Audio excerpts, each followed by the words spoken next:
Samnath capital மார்ட் academy சேனல்ல இருந்து சம்பவம் ஆரம்பம் டீட்டெயில் நம்ம வீடியோக்குள்ளே போய் பார்ப்போம். ஸோ ஸ்டடி ஸ்ட்ரீட் பீட்டோட ஸ்டார்ட் பண்ணுவோம். The goal of a serious technical analyst is to discover the balance of power between bulls and bears and bet on the winning group. So நல்ல ஒரு டெக்னிக்கல் அனலிஸ்ட் வேலை வந்து யார் balance of power, bull side அதிகமாக power இருக்கா, bear side அதிகமாக இருக்கிறதா அப்படின்றது டிஸ்கவர் பண்ணுறது தான். ஸோ அந்த சைடில் பெட் கட்டிக்கணும் அப்படிங்கிறாரு. ஸோ அதுதான் வந்து டெக்னிக்கல் அனாலிசிஸ் ஆகட்டும், ஃபண்டமெண்டல் ஆகட்டும், எல்லாமே அந்த ஒரு ரீசனுக்காக தான். ஓகே, நம்ம வீடியோக்குள்ளே போயிடலாம். டிஸ்க்ளைமர், நான் செபி அட்வைசர் கிடையாது. நான் இங்கே பேசுகிறது எல்லாமே என்னுடைய வியூஸ் ஒரு லேர்னிங் பர்பஸ்க்காக தான். நீங்கள் எப்போவுமே உங்களுடைய own study and research and பண்ணி உங்கள் ஓன் டெசிஷன் எடுங்க. அதுதான் லாங் டேர்மில் உங்களுக்கு நல்ல ஒரு இன்வெஸ்டரோ ட்ரேடரோ மாற்றுக்குள்ள உதவும். வீடியோக்குள்ளே போயிடலாம். ஸோ இன்றைக்கி நிஃப்டி நல்ல ஒரு தரமான சம்பவம் பண்ணியிருக்கிறாங்க. 460 பாயிண்ட் வந்து மைனஸ். நேற்று சொல்லி வாய்க்கூட முடியல, ஒரு நாள் கூட நடக்கலை. நேற்று வந்து இந்த டேட்டாஸ் எல்லாம் பார்க்கும்போது நான் சொல்லியிருந்தேன், அப்பர் சர்க்கியூட் லிமிட் வந்து கம்மியாக இருக்கோ, லோயர் சர்க்கியூட் லிமிட் அதிகமாக இருக்கேன். அதே மாதிரி வந்துட்டு இந்த 52 வீக் ஹை வந்துட்டு ரொம்ப நெருடலாம் இருக்குது. எனக்கு டே பிஃபோர் எஸ்டர்டே வந்து 284 இருந்தது, நேற்று 197. ஒரே நாள் வந்து இந்த அளவுக்கு நம்பர் குறைஞ்சிருக்கேன். இது வந்து கொஞ்சம் நெருடலாக இருக்குது அப்படின்னு சொல்லியிருந்தேன். பட் சார்ட்டில் நமக்கு எந்த ஒரு நெகட்டிவிட்டி இல்லைன்னு திரும்ப சொல்லியிருந்தேன். பட் இந்த ஃபண்டமெண்டல் இந்த ஃபேக்டர்ஸ் வந்து எனக்கு கொஞ்சம் நெருடலேருந்து நிறுத்தி கூட சொல்லியிருந்தேன் நான். அட் த சேம் டைம் ஒரு பல வீடியோக்களில் வந்து லாஸ்ட் டைமில் வந்து நான் நல்ல எல்லா இதில் ப்ராஃபிட்டபிள் இருக்கிறீங்களோ அதில் வந்து பார்ஷியல் புக் பண்ணிக்கோங்க, ட்ரேடிங் ஸ்டாப்லஸோட வந்து மெயின்டைன் பண்ணிக்கோங்கன்ட்டு. பட் ஈக்விட்டியில் இருக்கவங்க எந்த பிரச்சனையும் இருக்காது. எனக்கு இன்றைக்கி பெரிய அளவில் சம்பவம் பண்ணது வந்து ஹெச்டிஎஃப்சி பேங்க் மட்டும்தான். மற்றபடி வேறு ஸ்டாக்ஸில் அந்தளவுக்கு ஒன்றும் பெரிய இது கிடையாது.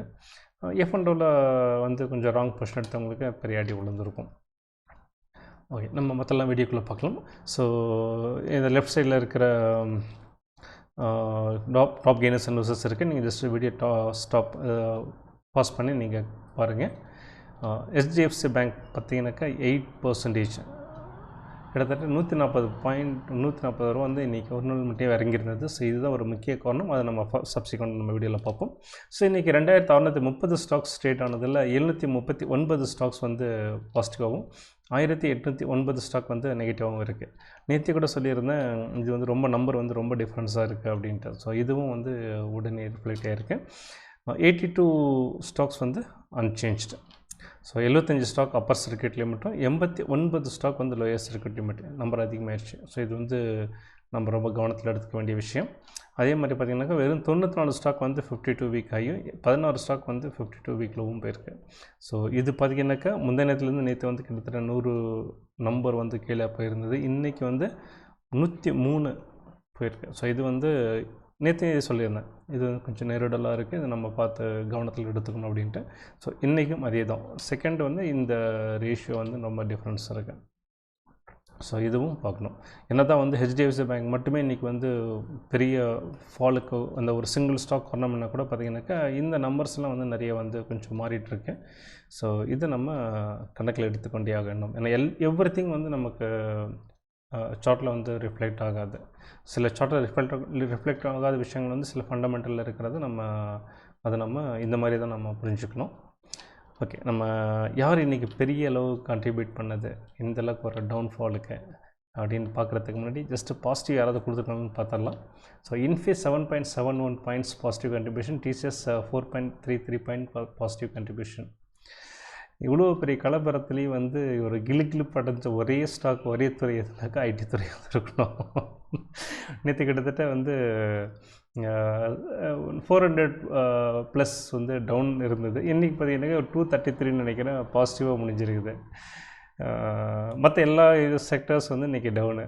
ஸோ வந்து அதுதான் சொன்ன ஒரு நல்ல ஒரு கிளுகிளுப்பாக இவ்வளோ பெரிய கலப்பரத்துலேயும் இவ்வளோ விஷயம் வந்துட்டு ஐடி துறை வந்து இன்றைக்கி பெர்ஃபார்ம் பண்ணியிருக்காங்க. நேற்று எதுக்கு தான் இப்படி எண்ணெய் ஏற்றி இறங்கினானுங்களோ அதெல்லாம் சால்வ் ஆகிடுச்சு இன்றைக்கி அப்படின்ற மாதிரி வந்து புலம்ப வேண்டியது தான். ஆனால் இதெல்லாம் நடக்கும் மார்க்கெட்டில். ஸோ எதையும் தாங்கும் இதயம் வேண்டும் அப்படின்னு சொல்லுவாங்கள்ல, அதெல்லாம் இந்த மாதிரியான அக்கிரமத்தை பார்க்குறதுக்காக தான். சரி, யார் நெகட்டிவ் கான்ட்ரிபியூஷன் நன் அதர் தென் ஹெச்டிஎஃப்சி பேங்க் 235.44 பாயிண்ட்ஸ் வந்து நெகட்டிவ் கண்ட்ரிபியூஷன். ஸோ கிட்டத்தட்ட வந்து மோர் தென் 50% இந்த ஒரு சிங்கிள் ஸ்டாக் வந்து அடித்து நோத்திட்டாங்க. ஸோ இதுதான் ஹெவி வெயிட்டேஜுடைய பலம் சொல்லலாம். ஒரு ஸ்டாக் வந்து அந்தளவுக்கு அடிச்சிருக்கு பாருங்க. ஸோ இந்த ஒரு ஸ்டாக் அடித்தது இல்லாமல் மற்றது எல்லாத்தையும் சேர்த்து வந்து ஒரு நெகட்டிவில் ரெட்டில் கொண்டு போயிடுச்சேன். ஸோ அடுத்தது பார்த்திங்கனாக்கா ICICI bank 47.4 points negative contribution. So இது வந்து இருக்கிற ஐ திங்க் இது செகண்ட் ஹையஸ்ட் வெயிட்டேஜ் நிஃப்டியில். செகண்டாக ஃபஸ்ட்டு ரிலையன்ஸுக்கு அடுத்து இதாக இதுக்கு அடுத்து ரிலையன்ஸ்னு தெரில கரெக்டாக. ஸோ அதுதான் வந்து ஹெவி வெயிட்டேஜுடைய இம்பேக்ட். அதே மாதிரி தூக்கி இருந்தாலும் செமையாக வந்து போயிருக்கும். ஸோ இதெல்லாம் வந்து நம்ம கண்டிப்பாக நம்ம தெரிஞ்சு வச்சுக்கணும். சரி, எஃப்ஐடி டேட்டா பார்க்கலாம். ஸோ வழக்கம் போல் நம்ம சீக்கிரம் ஸ்டார்ட் பண்ணி வச்சு ரெக்கார்டிங்கு டேட்டா அப்டேட் ஆகலை. ஸோ நேற்று வரைக்கும் பார்த்திங்க அப்படின்னாக்கா எஃப்ஐஐ வந்துட்டு 1331 கோடி வந்து நெட் பையிங்லேயும், டே வந்து 1628 கோடி வந்து நெட் செல்லிங்லேயும் இருக்காங்க. கிட்டத்தட்ட ஒரு ஈக்குவல் ஒரு ஆப்செட் பண்ணுற மாதிரி தான் இருக்குது. பட் ஸ்டில் வந்து நேற்று வரைக்கும் மார்க்கெட் நல்லா தான் இருந்துச்சு. ஸோ இன்றைக்கி டேட்டா நாளைக்கு நமக்கு கிடைக்கும், நாளைக்கு அப்படின்றத பார்ப்போம். ரைட். ஸோ இது வந்து month wise data, FY month wise. நீங்கள் ஜஸ்ட்டு ஒரு பாஸ் பண்ணி இதை ஒரு கிளான்ஸ் பார்த்துட்டு அப்படியே கண்டினியூ பண்ணிக்கலாம். சார்ட்டுக்குள்ளே போயிடலாம். சரி, ஸோ நிஃப்டி பார்த்தீங்கன்னாக்கா 22,032 வந்து ப்ரீவியஸ் க்ளோஸு. ஸோ நல்ல ஒரு கேப் டவுன் 647 கிட்டத்தட்ட பார்த்திங்க அப்படின்னாக்கா 300 பாயிண்ட் வந்துட்டு கேப் டவுன். தென் அங்கேருந்து நல்லா வந்து எகெயின் ஃபர்தராக நல்லா ஃபால் ஆச்சு. இந்த கேப் டவுன் ஆக்சுவலாக இங்கேருந்து நல்ல ஒரு ரெக்கவரி கொடுத்தது ஒரே கண்டில், பட் அதில் கணக்கு எடுத்துக்க முடியாது. ஸோ இந்த இடம் பார்த்திங்கன்னாக்கா 850 கிட்டத்தட்ட 200 பாயிண்ட்ஸ்னு சொல்லலாம். ஸோ 200 பாயிண்ட்ஸ் வந்து ஒரு கேப் டவுன் நீங்கள் எடுத்துக்கலாம். ஸோ அங்கேருந்து கிராஜுவலாக வந்து ஃபுல்லாக வந்து ஒன் சைடு டவுன் சைடாகவே வந்து போயிட்டு இருந்தது. எந்த ஒரு ரெக்கவரியுமே வந்து சைன் கிடையாது. ஸோ 460 பாயிண்ட் வந்து எண்டில் வந்து முடிஞ்சிருக்கு, 21,571. ஸோ அதே மாதிரி நம்ம பேங்க் நிஃப்டி பார்க்கும்போது ப்ரீவியஸ் க்ளோஸ் 48,125, ஓப்பனிங் வந்து 46,573. ஸோ இந்த இது ஓப்பனிங். பட் நம்ம இங்கேருந்து நம்ம எடுத்துக்கிட்டோம் அப்படின்னா கூட வந்துட்டு கிட்டத்தட்ட 47,000. ஸோ கிட்டத்தட்ட 1000 பாயிண்ட்ஸ் வந்து கிட்டத்தட்ட ஓப்பனிங்லேயே வந்து வந்தது. அங்கேருந்து எகெயின் ஃபர்தராக கண்டினியூஸாக டவுன்ஃபால். சிமிலர் பேட்டர்ன், நிஃப்டி பேட்டர்னே தான். எந்த விதமான ரெக்கவரி வந்து ஒரு முயற்சி பண்ணல. So end of the day 2060 points நெகட்டிவில் முடிஞ்சிருக்கு, 46,064 முடிஞ்சிருக்கு. ஓகே, நம்ம ட்ரெண்டு பார்க்குறதுக்கு முன்னாடி மேக்ஸ் பெயின் பார்த்துட்டு நம்ம ட்ரெண்டுக்கு வருவோம். ஸோ மந்த்லி கான்ட்ராக்டில் நிஃப்டி பார்க்கும்போது மேக்ஸ் பெயின் வந்து 21,700. ஸோ நேற்று வந்து 21,800 இருந்தது. பட் நிஃப்டி வந்துட்டு நம்ம க்ளோசிங் வந்து 22க்கு மேலே தான் இருந்தது. நல்ல வெல் அஹெட்னு சொல்லியிருந்தோம். இன்றைக்கி பார்த்திங்கன்னா அப்படியே தலைக்கீழ மாறிடுச்சு.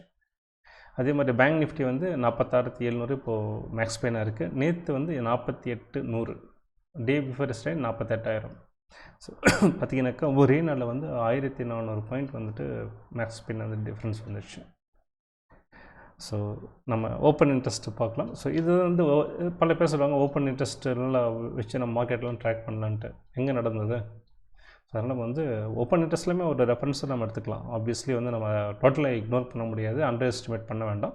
அட் த சேம் டைம் வந்து இதையே வந்து நம்ம டோட்டலாக ரிலேயும் பண்ணக்கூடாது. அதுதான் விஷயம். ஸோ நம்ம பல விஷயங்கள் வந்து நம்ம கன்சிடரேஷன் எடுத்துக்கணும். ஸோ அந்த வகையில் ஓப்பன் இன்ட்ரெஸ்ட்டுக்கு அது ஒரு மினிமல் இம்பார்ட்டன்ஸ் கண்டிப்பாக இருக்குது. பட் அதுவே வந்து மொத்தமாக வந்து நம்ம கெஸ் பண்ணிடலாம் இதை வச்சு அப்படின்னாக்கா அது நடக்காது. அதுதான் வந்து இன்றைக்கி நமக்கு தெரிஞ்சிருக்கிற ஒரு நல்ல ஒரு பாடம். So according to the open interest வந்துட்டு 21,700 வந்து இப்போ மேக்ஸ் பெயின். பட் ஸ்டில் பார்த்திங்கனாக்கா கால் ஓப்பன் இன்ட்ரெஸ்ட் வந்து ஹையஸ்ட் வந்து 22,000. ஸோ இதை பார்க்கும்போது இந்த எக்ஸ்பைரிக்கு திருப்பும் வந்து 22,000 மார்க்கெட் மேலே போகுமான்றது டவுட்டு தான் எனக்கு. நமக்கு ஸ்டில் வந்து ஜஸ்ட்டு ஹார்ட்லி வந்து ஒரு 6 ட்ரேடிங் செஷன் தான் இருக்குது, 5 ட்ரேடிங் செஷன் தான் இருக்குது.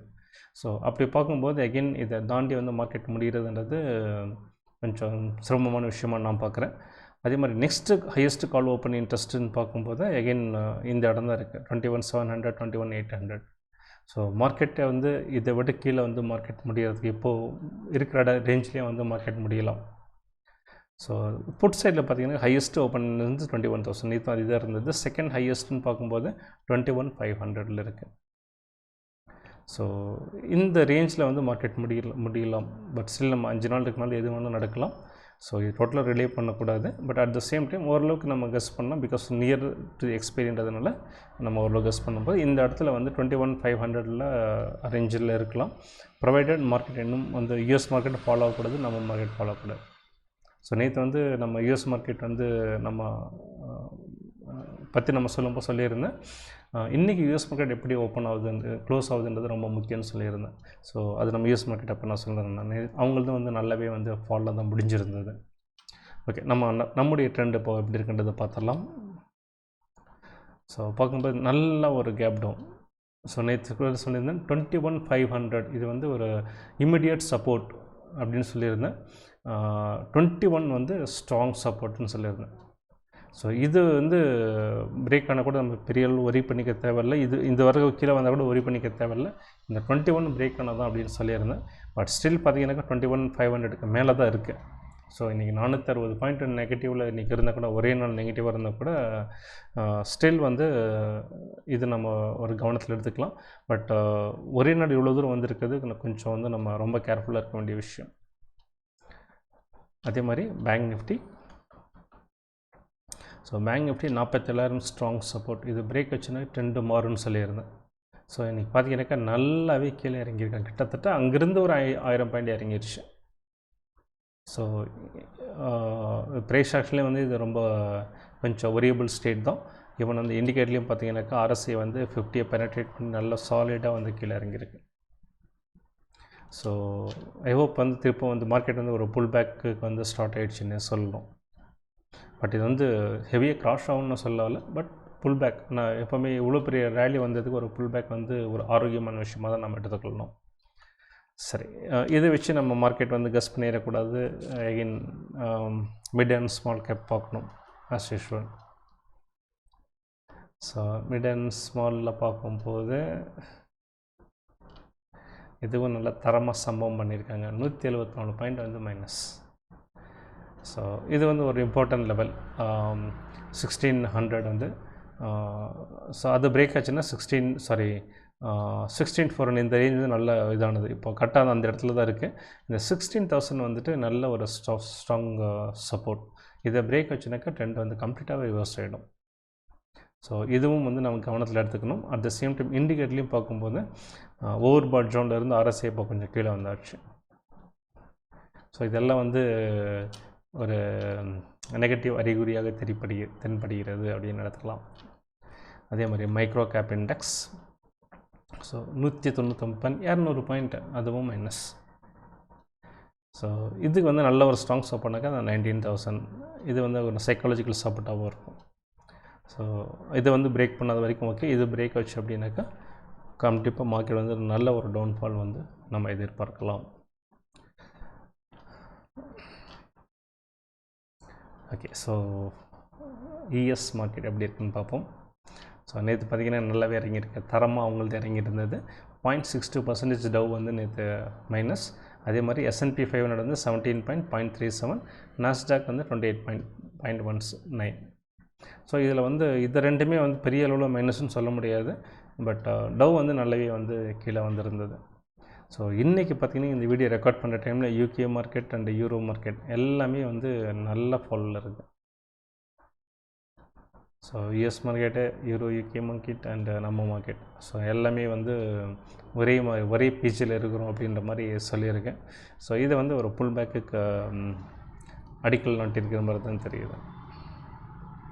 ஸோ இங்கே இதில் பார்க்கும்போது சார்ட்டில் பார்க்கும்போது நம்ம திரும்ப சொல்லியிருந்தேன் நல்ல ஒரு கன்சல்டேஷனாக இருக்குது. ஒரு அப் ட்ரெண்டுக்கான ஒரு பிரேக்கிங் வந்து நடந்தால் தான் ஒன்றுன்னு சொல்லியிருந்தேன். பட் இது வந்து பார்த்திங்கன்னா டவுன் சைடு தான் பிரேக் ஆகிறதுக்கு சான்ஸ் இருக்க மாதிரி தெரியுது. பட் ஸ்டில் வந்து இந்த 37 வந்து ஒரு முக்கியமான சப்போர்ட். இது பிரேக் பண்ணிச்சு அப்படின்னாக்கா டவுன்ஃபால் வந்து கண்டிப்பாக ஸ்டார்ட் ஆகிடும். ஸோ அது வரைக்குமே பார்த்திங்கனாக்கா இந்த 37 வரைக்குமே வந்து சப்போர்ட் எடுத்தது அப்படின்னாக்கா இது வந்து ஒரு புல் பேக் மாதிரி தான் எடுத்துக்கலாம். அதே மாதிரி S&P 500 பார்த்தீங்கன்னாக்கா இந்த ஜோன் இந்த 44,700 வந்து ஒரு இம்பார்ட்டன்ட் சப்போர்ட். ஸோ அது பிரேக் வச்சுனாக்கா எகைன் வந்து அந்த மார்க்கெட்டை வந்து ஒரு புல் பேக் வந்து நிறையவே வரும். ஸோஃபார் பார்க்கும்போது நமக்கு வந்து நேற்று வரைக்கும் சொல்லியிருந்தால் மார்க்கெட் வந்து பெரிய அளவுக்கு நெகட்டிவிட்டி எதுவுமே தென்படவில்லை அப்படின்ட்டு. இப்போ வந்து கொஞ்சம் விசிபிளாக இருக்குது. ரொம்ப கேர்ஃபுல்லாக இருக்கணும். ஸோ ஸ்டில் யாராவது வந்து ப்ராஃபிட்டில் இருக்கிறீங்க அப்படின்னாக்கா ப்ராஃபிட் புக் பண்ணிவிடுங்க மோஸ்ட்லி. இப்போ நான்லாம் பார்த்தீங்கன்னாக்கா ஒரு 2 ஸ்டாக் விட்டு மற்றதெல்லாம் வந்துட்டு ஆல்ரெடி ஃபுல்லாக வந்து ப்ராஃபிட் புக் பண்ணிட்டு அப்படியே கேஷ் இருந்தது. ஈவன் வந்து அந்த செபியோட ரூல் இருக்குது, அன்யூட்டிலைஸ்ட் அமௌண்ட் வந்து அந்த செட்டில்மெண்ட் நடந்தோன்னு ஆட்டோமேட்டிக் செட்டில்மெண்ட் அதெல்லாம் பண்ணிட்டாங்க. ஸோ நான் வந்து ஸ்டில் வந்து இம்பை பண்ணலை. ஸோ மார்க்கெட் வந்து ஒரு சின்ன ஒரு புல் பேக் வந்ததுக்கப்புறம் பார்த்துக்கலாம் அப்படின்ட்டு ஒரு 2 ஸ்டாக் என்ன தான் ஆகுறது ஆகட்டும் சார், லாங் டேர்மில் இருக்கிற 2 ஸ்டாக் மட்டும் அப்படியே விட்டு வச்சுருக்கேன். ஸோ அது மாதிரி வந்துட்டு ப்ராஃபிட்டில் இருந்தீங்கன்னாக்கா புக் பண்ணிவிடுங்க.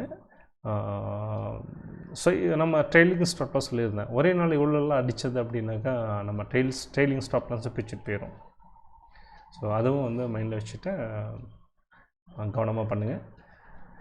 ஐ ஹோப் இந்த வீடியோ வந்து உங்களுக்கு இன்ஃபர்மேட்டிவாக இருந்திருக்குன்னு நினைக்கிறேன்.